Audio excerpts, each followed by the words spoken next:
Just hours before my brother's wedding, a strange message appeared on my phone. Don't go.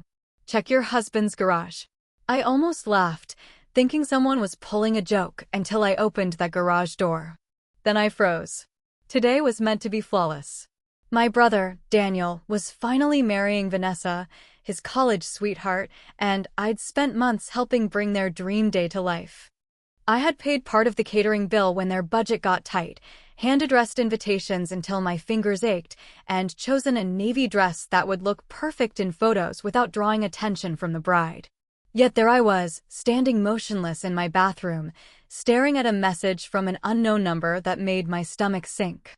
The words blurred together as I read them again, something about not going to the wedding, about checking my husband's garage, about seeing something before it was too late.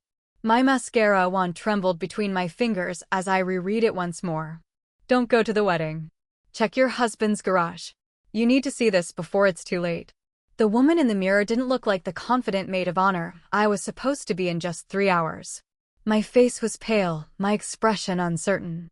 The excitement I'd woken up with at dawn had vanished, replaced by a heavy dread that sat in my chest like stone.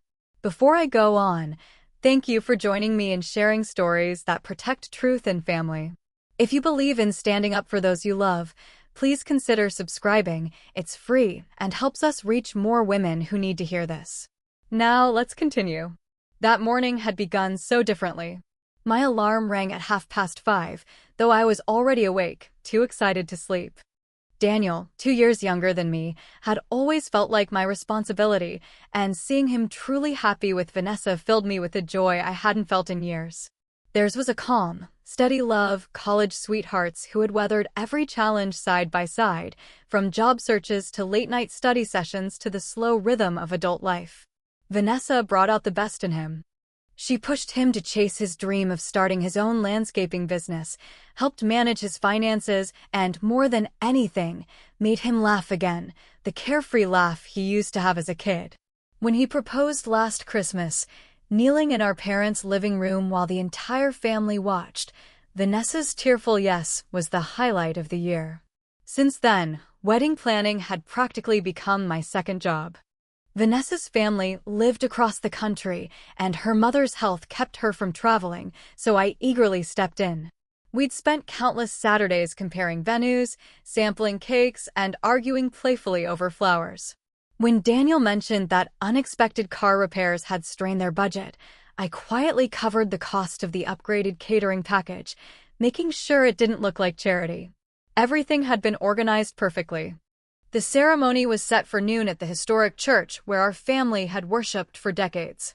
The reception would follow at the community center, transformed by white roses and strings of fairy lights, Vanessa's favorite Pinterest inspiration brought to life.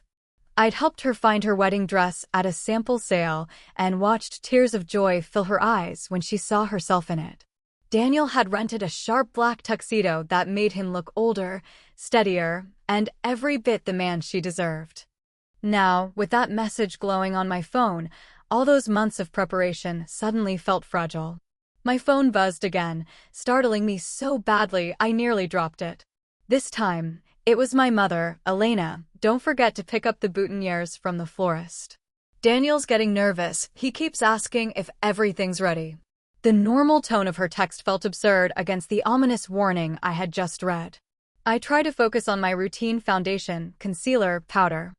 My hands moved automatically, guided by habit, but they shook so much I had to redo my eyeliner twice. The woman in the mirror looked like me, but somehow didn't feel like me. The navy dress fit perfectly, her hair fell in soft waves from yesterday's salon visit, her jewelry was simple but elegant. She looked ready to celebrate her brother's happiness, not like someone whose world might be collapsing. Ethan had left unusually early that morning, around 7:30. He'd mumbled something about needing to take care of a few things before the ceremony, and I hadn't thought twice. Probably dry cleaning, or maybe a quick check at the office for one of those IT projects that kept him constantly stressed. But now that excuse felt different. After 8 years of marriage, Ethan and I had fallen into predictable rhythms. His work as an IT consultant often meant long nights, weekend calls, and sudden emergencies. I'd grown used to the unpredictable hours, the constant phone buzzes, the occasional distance. We weren't the fiery newlyweds we used to be, but I thought we were steady, secure partners. The memory of his goodbye kiss replayed in my mind differently now. It had been brief, distracted, almost mechanical. His untouched coffee had sat cooling on the counter while he paced the kitchen, checking his phone over and over. When I'd asked if everything was fine, he gave me that strange smile he always used when work was overwhelming and said it was. But now, I couldn't stop wondering, what if it wasn't? Setting my phone on the counter, I tried to calm myself, forcing steady breaths. The rational part of me whispered that this was absurd, that someone was trying to ruin Daniel's big day with lies or mischief. I should ignore it, get dressed, and play my role as the reliable sister. But something deeper, some quiet instinct, kept insisting I shouldn't dismiss it so easily. I opened my jewelry box and sifted through the jumble of necklaces and earrings until my fingers brushed against a small silver key. Ethan had given it to me months ago, during one of his neat freak organizing phases, saying I should have access to the garage just in case.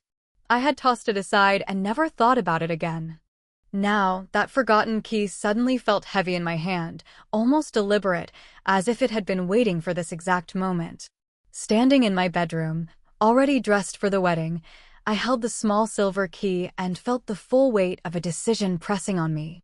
I could choose to ignore the message, trust my marriage, and focus on Daniel's happiness, or I could walk outside, open that quiet-looking garage, and uncover something that might change everything.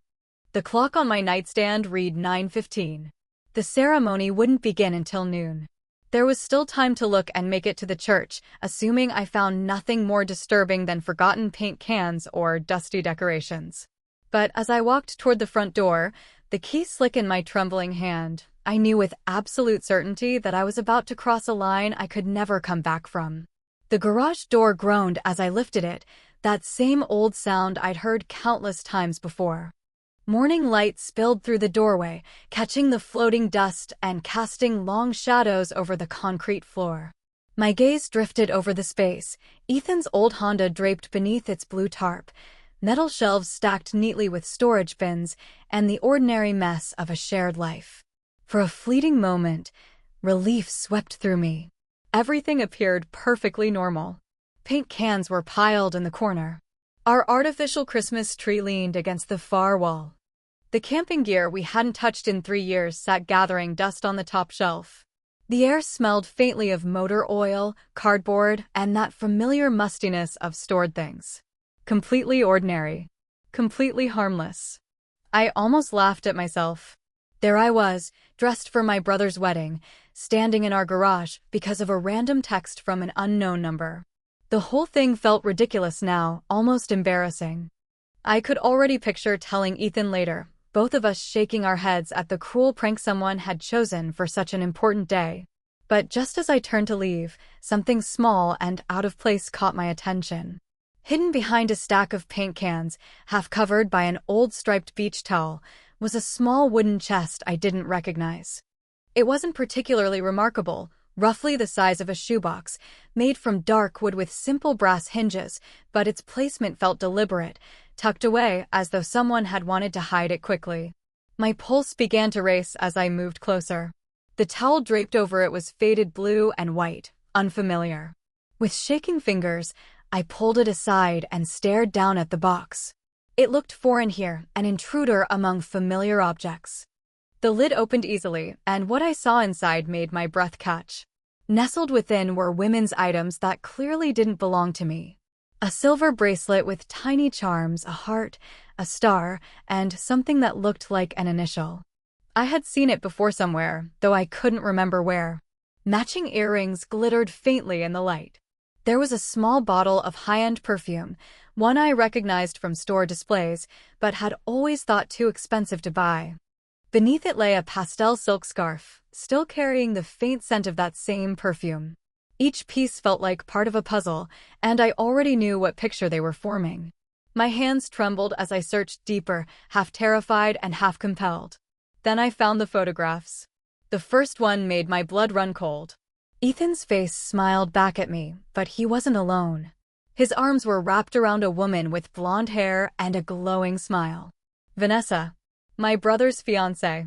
My soon-to-be sister-in-law. The woman who was supposed to be walking down the aisle in just 3 hours.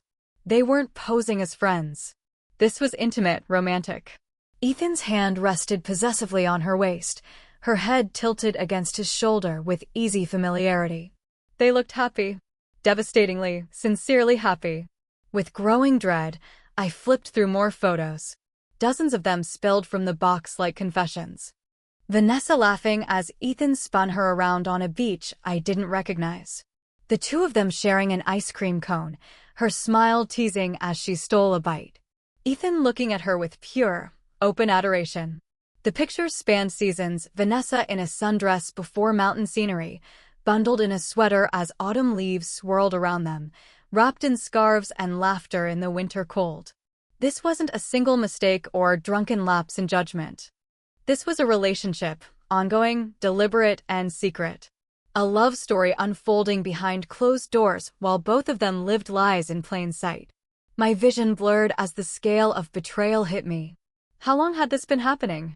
How many times had Vanessa sat beside me, smiling, planning her wedding to my brother while she was with my husband? How many nights had Ethan come home late, claiming work emergencies, when he'd really been with her? Beneath the photographs lay something worse, printed pages of text messages. The paper still held the faint warmth from being pressed inside the box.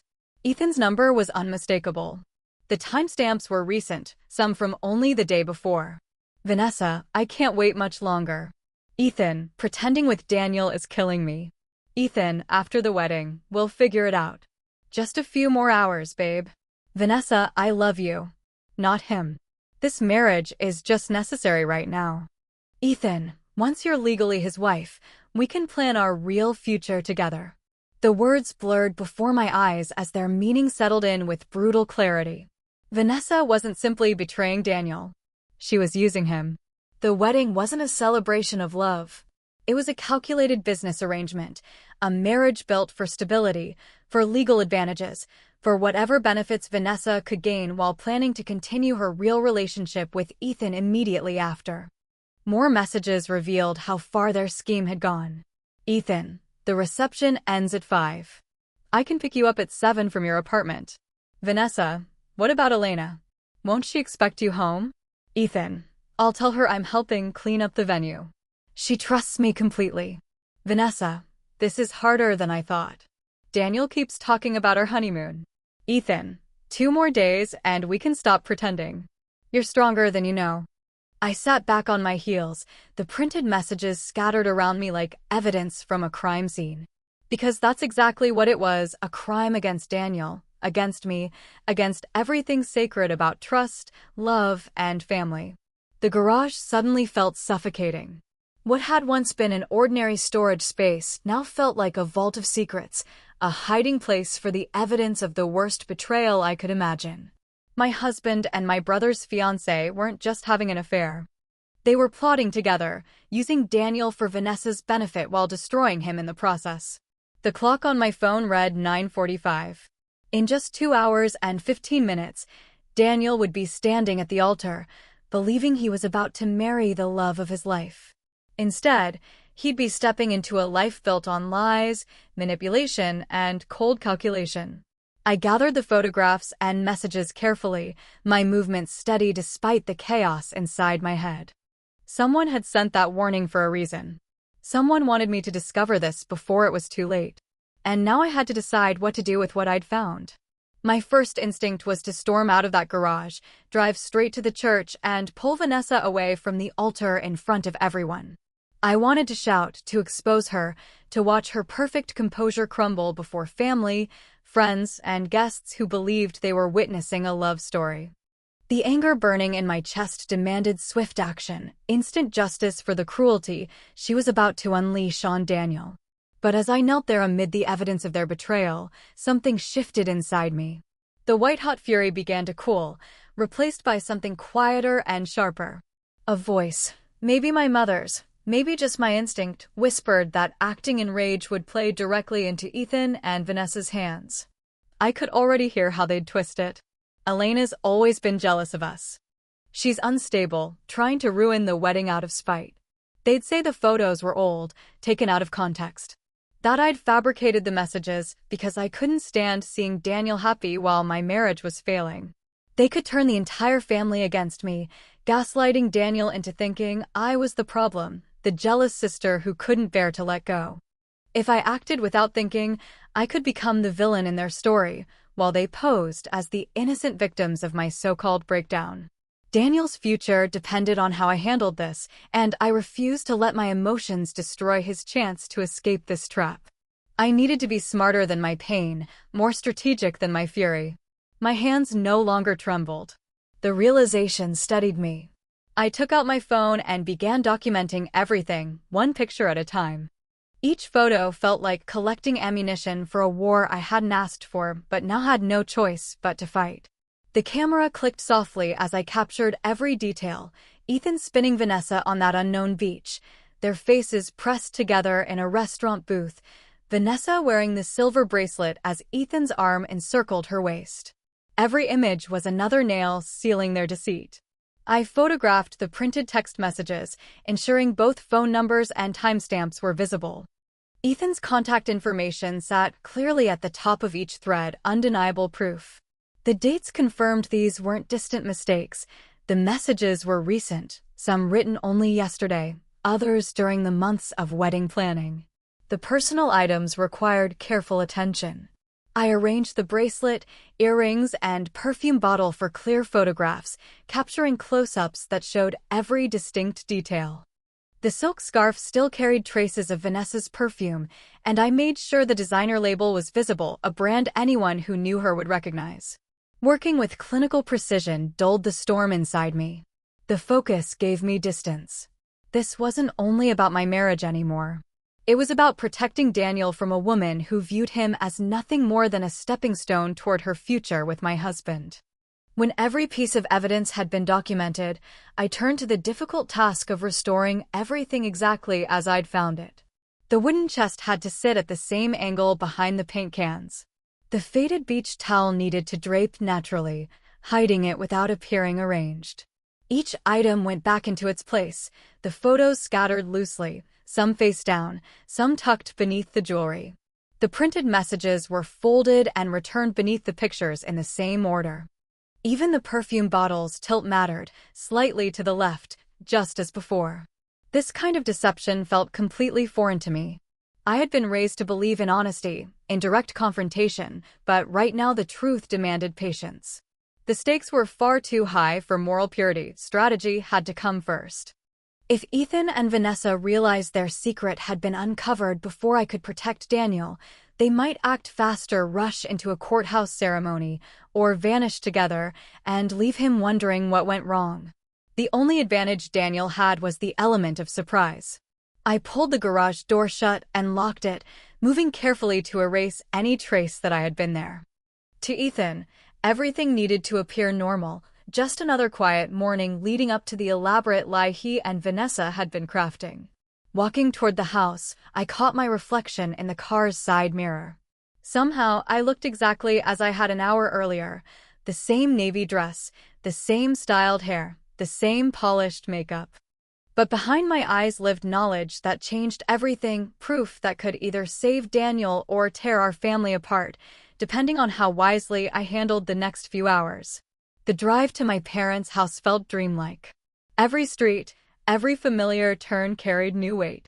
I passed the coffee shop where Daniel and Vanessa had their first date, the park where he'd proposed, the bridal boutique where I'd helped her choose her dress. Every memory, every detail of their love story was tainted by lies, and I was the only one who knew the truth. My phone buzzed with a message from my mother. "Daniel's getting nervous. Can you come early to help calm him down?" The irony was unbearable. She wanted me to comfort Daniel about his future with Vanessa, not realizing that I was driving toward him with the truth that would destroy it. At every red light, I tightened my grip on the steering wheel, rehearsing how to stay composed. Daniel would need me calm and steady, not the mess I felt inside. The evidence on my phone felt like holding fire, something capable of burning everything if handled wrong. Each mile drew me closer to the hardest conversation of my life, but also closer to preventing the greatest mistake my brother could ever make. When I pulled into my parents' driveway, I stayed in the car for a moment, forcing myself to breathe. Through the upstairs window, I saw Daniel moving around his old bedroom, probably straightening his tie, glancing in the mirror, practicing a smile. He looked happy, ready, completely unaware that the woman he was about to marry had never loved him at all. Taking a deep breath, I walked toward the front door, knowing that once I stepped inside, nothing would ever be the same. The door opened before I could knock. My mother stood there, her face glowing with joy only a mother could feel on her child's wedding day. "Ellie, perfect timing," she said brightly. "Daniel's upstairs getting ready, but he's been pacing for an hour.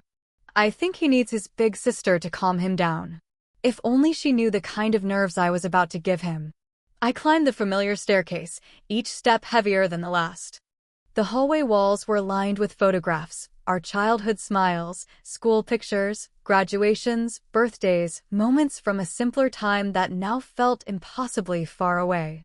I stopped outside Daniel's room, gathering my courage. Knocking softly, I heard his voice, "Come in." He stood before the mirror, fussing with his tie, full of the same restless energy he'd had before big school presentations. He looked handsome in his tuxedo, older, steadier, a man ready for the next chapter of his life. His face lit up when he saw me. "Ellie, thank goodness you're here. I can't get this tie right, and Mom keeps crying every time she looks at me. I swear I'm going to throw up before we even make it to the church." The happiness in his voice was like a knife twisting in my chest. I closed the door behind me, pressing my back against it, searching for the words I dreaded to say. "Daniel," I said softly, my voice trembling. "I need to show you something, but first, I need you to sit down." Something in my tone erased the smile from his face. "What's wrong? You look like someone died." In a way, someone had the version of Daniel who believed in perfect love, who trusted completely, who thought he'd found his forever. That part of him would be gone before this conversation ended. "I need you to stay calm," I continued, pulling out my phone. "What I'm about to show you will be devastating, but you need to see it before you walk down that aisle."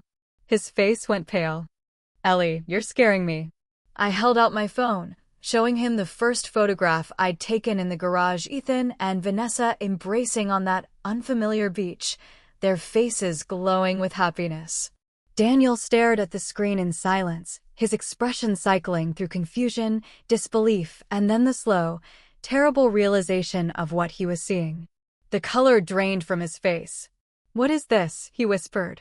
"I found it in Ethan's garage this morning," I said quietly. "Someone sent me a message telling me to look." I swiped through more photos, one after another, each more damning than the last. "There are dozens, Daniel." His hands trembled as he took the phone, scrolling through the images, the woman he loved, the man he trusted, together. I watched as his world collapsed in front of me, piece by piece. Every photo stripped away another layer of trust, another fragment of his belief in love. "How long?" he managed to ask, his voice barely audible. "Months," I answered softly. "Maybe longer." The pictures spanned different seasons. I sat beside him on his childhood bed, the same place I'd comforted him after breakups, disappointments, and teenage heartbreaks. "Daniel," I said gently, "there's more." Text messages. I showed him the printed conversations, Vanessa's words about pretending, about the marriage being necessary, about building her real future with Ethan. He read them in silence, his face tightening with every line. "She never loved me," he said finally, his voice hollow. "All this time, she was just using me." "I'm sorry," I whispered, my throat burning. "I'm so sorry." He sat quietly for a long moment, reading through the messages again, scanning the photos as though searching for a reason, any reason, to believe it wasn't true. But there was no room for doubt, not with the way Ethan and Vanessa looked at each other, not with the clarity of their betrayal staring back at him from every image. There was no way to misinterpret their messages. Their intimate conversations made it clear they had planned every detail of deceiving him. Finally, Daniel looked up at me. "What do we do?" The question caught me off guard. I had expected him to fall apart, to shout, to deny what he'd seen. But instead, he asked for strategy. The pain was there, written in his eyes, but beneath it was something sharper, steadier. "We have options," I said carefully. "We could confront them privately, cancel the wedding quietly, tell the guests there's been an emergency. Or we could let them face the consequences in front of everyone, show the truth for what it really is." Daniel sat in silence, processing. All those people came here for us, for what they thought was our love story. My college friends drove 8 hours. Vanessa's aunt flew in from California. "I know," I said softly, "but they deserve to know the truth too. They shouldn't watch a lie and believe it's love." Daniel turned toward the window, looking out at the street where we had ridden bikes as kids. "She was actually going to go through with it," he said quietly. "Marry me, knowing she was planning to stay with Ethan." "The messages make that clear," I replied. "They planned to figure out how to be together after the ceremony. You would have been her legal husband while she lived her real life with him." He stared at the floor. "Using me for what? Money? Security? Health insurance? Does it even matter?" I said gently. "The point is, she was ready to destroy your life for her own convenience." When he turned back to me, there was something new in his face, a cold, controlled anger that made him look older, harder. "She deserves to face this publicly," he said. "In front of everyone who thinks she's perfect." "Are you sure?" I asked. "Once we do this, there's no going back. She made her choice when she decided to betray me, when she chose to use me." He straightened his shoulders. "How do we do it?" We spent the next 40 minutes planning everything. Daniel would confront her at the altar when the officiant asked if anyone objected. I would stay in the front row, ready to show proof if Vanessa tried to deny it. We discussed how to tell our parents, how to answer the inevitable questions, and how to limit the damage for the people who didn't deserve to be caught in the fallout. "What about Ethan?" Daniel asked. "He'll come as soon as Vanessa calls him in panic," I said. "I'll handle him. This will destroy both marriages." "My marriage was already gone," I added quietly. "I just hadn't realized it yet." As we got ready to leave, something inside both of us shifted. The shock and heartbreak began to harden into calm determination. We weren't just victims anymore. We were allies, united by truth and blood, standing against the people who had betrayed us. Daniel adjusted his tie one last time. But this time, he wasn't preparing for a wedding, he was preparing for battle. And I had never been prouder of his strength. "Ready?" I asked. He nodded. "Let's go end this." The drive to the church felt unreal, like moving through a dream. Daniel sat in the passenger seat, composed in a way that didn't match the devastation he'd just endured. Our parents followed behind us, blissfully unaware that their joyful day was about to unravel. "You don't have to do this," I said quietly as we pulled into the parking lot. "We could still stop it." "No," Daniel answered, voice steady. "She made her choice. She can live with the consequences." The old stone church looked stunning in the late morning light. White ribbons fluttered from the doorway, and guests streamed inside, smiling, laughing, ready to capture a moment they believed was filled with love. My stomach twisted knowing the truth of what was coming. Inside, the sanctuary was flawless, Vanessa's Pinterest dream brought to life. White roses lined the pews, fairy lights glowed overhead, and the soft notes of classical music filled the air. Everything looked exactly as we had envisioned on those Saturday afternoons when I believed I was helping build a perfect day for two people truly in love. I took my seat in the front row, smoothing the skirt of my navy dress and making sure my phone was within easy reach. Around me, relatives chatted happily. Daniel's college friends filled several rows, some having driven from across the country. Vanessa's side was smaller, but just as enthusiastic, her aunt from California, childhood friends, coworkers from her old marketing job. Then the processional began, and my heart pounded. Daniel walked down the aisle with our father, looking calm and composed, though I could see the tension in his jaw, the stiffness in his shoulders. He caught my eye as he passed, and I gave a small nod, our silent agreement that we were in this together. He took his place at the altar, hands clasped behind his back, waiting. Pastor Collins, the same man who had baptized both of us, smiled warmly at the gathered crowd, unaware he was about to witness something unlike anything in his 40 years of officiating weddings. Then the wedding march began. Vanessa appeared at the back of the church, radiant in the dress I had helped her find at that sample sale. The gown flowed around her like silk and lace spun into perfection, her veil gliding behind her like a page torn from a fairy tale. She looked breathtaking, the perfect bride, the flawless illusion. And as she walked down the aisle, smiling like she belonged in a love story, the cruel contrast hit me. She had never looked more beautiful or more false.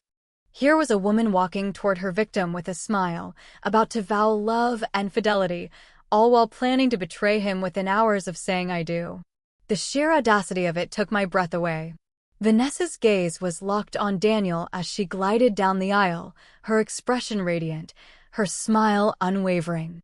She looked like every bride should look, glowing, joyful, a little nervous. But I knew now it was all an act, carefully crafted to serve her hidden purpose.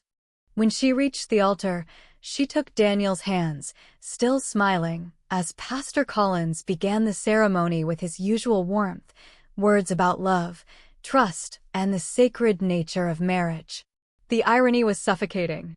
We are gathered here today to witness the union of Daniel and Vanessa in holy matrimony, Pastor Collins announced.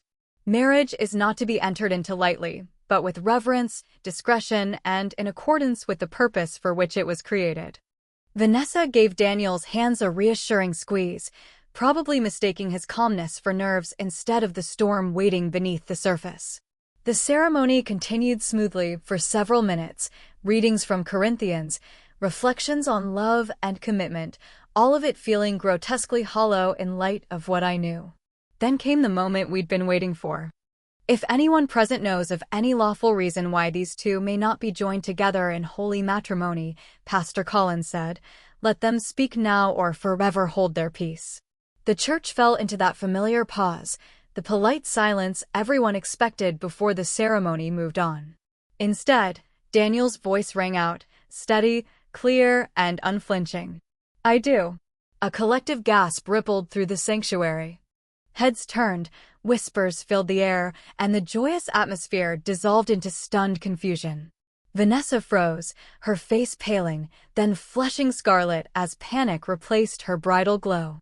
What are you doing? She hissed under her breath, her smile frozen in place while her eyes filled with fear.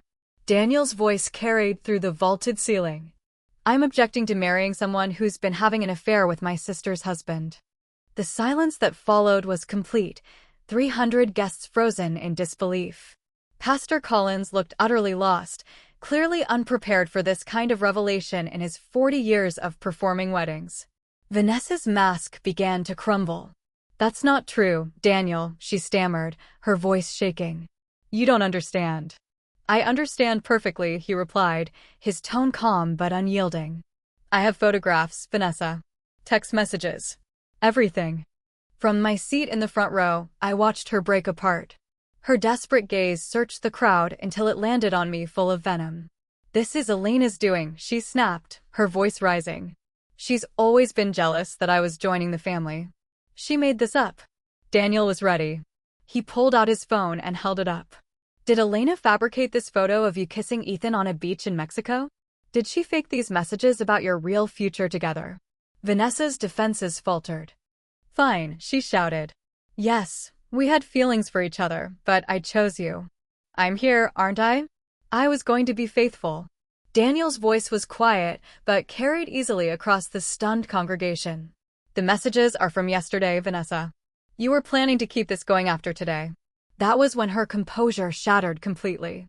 The beautiful, polished bride disappeared, replaced by someone raw and desperate. She screamed at Daniel, at me, at the guests who could only stare in horror. Finally, she tore off her veil, threw it at Daniel's feet, and stormed down the aisle. The silk train of her wedding gown trailed behind her like the remains of broken promises. The sanctuary erupted in chaos. Gasps, murmurs, disbelief filled the air as 300 guests watched the bride flee her own wedding. One by one, people began to leave in small, hushed groups, whispering about what they had just seen. By the time the church emptied, it felt nothing like a place of celebration. The fairy lights that had seemed so beautiful an hour earlier now illuminated an empty hall that resembled a crime scene more than a wedding venue. I was helping Daniel remove the boutonnieres from his tuxedo jacket when my phone buzzed. Ethan's name lit up the screen, and my stomach tightened. "Elena, what the hell is going on?" His voice was sharp, panicked. "Vanessa just called me crying, saying the wedding's off. She's not making any sense." "I'm sure she isn't," I said evenly. "Where are you?" "At the office, finishing some work before the reception." "What happened?" The lie rolled off his tongue effortlessly. "You should come to the church," I replied. "We need to talk." He arrived about 30 minutes later, his face pale, drawn, and full of dread. The instant he stepped into the sanctuary and saw me standing with Daniel, Pastor Collins, and our parents, realization hit him. His carefully built web of lies had finally collapsed. "You destroyed everything," he said, his voice flat and trembling. "No," I answered, calm and certain. "You destroyed everything when you decided to have an affair with my brother's fiancée, when you helped her plan to use Daniel while keeping your own relationship with her." Ethan tried to explain, to twist the story. He insisted I had misunderstood, that the pictures were old, that he and Vanessa had ended things long ago. But guilt was written across his face, and every lie only deepened it. "Those messages were from yesterday, Ethan," I said, pulling out my phone to show him the evidence, his own words staring back at him. "You planned to pick her up after the reception." He broke then, admitting to the affair but trying to disguise it as a harmless mistake, a brief lapse in judgment. He never apologized. Not to Daniel, not to me. Not once did he acknowledge the cruelty of what he'd done. Instead, he focused on himself, his humiliation, his discomfort, his loss. He spoke as if he were the victim. By that evening, he was gone. He packed what he could into his car and left, muttering something about finding a hotel until he made new arrangements. I stood at the window and watched him drive away, feeling nothing but relief that I would never again have to pretend to trust him. The weeks that followed blurred together legal paperwork, long silences, and the slow process of piecing together the damage left behind. Each document I signed in my lawyer's office felt like reclaiming a small piece of the life that had been taken from me. Division of assets, custody of shared belongings, 8 years of marriage reduced to a series of signatures on official forms. Daniel moved back into his old bedroom for a while, and, unexpectedly, it helped both of us heal. We spent long evenings on our parents' porch swing, the same place where we'd once solved childhood problems and whispered teenage secrets. He was heartbroken, but thankful. Though trust came harder now, he was grateful to have escaped Vanessa's manipulation before it destroyed him completely. "I don't know how I'll ever trust anyone again," he admitted one night as fireflies blinked through the dusk. "You will," I told him gently. "Not everyone is like Vanessa. You'll learn to listen to your instincts. This will make you stronger, not colder." He turned toward me. "How are you so calm about all of this? Your marriage is over too." I considered that for a moment. My marriage had ended long before I realized it. Ethan had checked out emotionally long before Vanessa arrived. "At least now," I said finally, "I can build something real instead of living inside a lie." Our family rallied around us in ways I hadn't expected. Aunts and uncles called to offer comfort. Cousins reached out with kind words. And to my surprise, several relatives confessed they'd always had uneasy feelings about Vanessa, but hadn't known how to say so. "She always seemed too good to be true," my mother admitted. "Too eager to please, too perfect." But I thought I was just being overprotective. My father was blunter. "Something about her never sat right with me," he said. "She was always performing, never just being herself."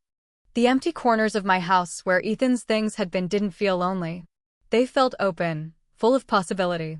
I turned his home office back into the art studio I'd given up years before, setting up an easel near the window where the morning light poured in. The first painting I finished was a swirl of deep blues and bright golds, an abstract reflection of both pain and freedom. Quiet evenings that had once felt heavy and silent now felt peaceful. I rediscovered books that had gathered dust, tried recipes I'd always put off, and reconnected with friends I'd lost to marriage's quiet isolation. What began as forced independence slowly became chosen solitude, a preference for truth over illusion. Within weeks, poetic justice revealed itself. Vanessa and Ethan's relationship, built on secrecy and adrenaline, couldn't survive exposure. Without the thrill of deception or the fantasy of stolen happiness, their connection withered quickly. Mutual acquaintances said Vanessa left town within a month, taking a job in another state. Ethan moved across the country for what he called a career opportunity, though I suspected he was simply running from the shame of being exposed.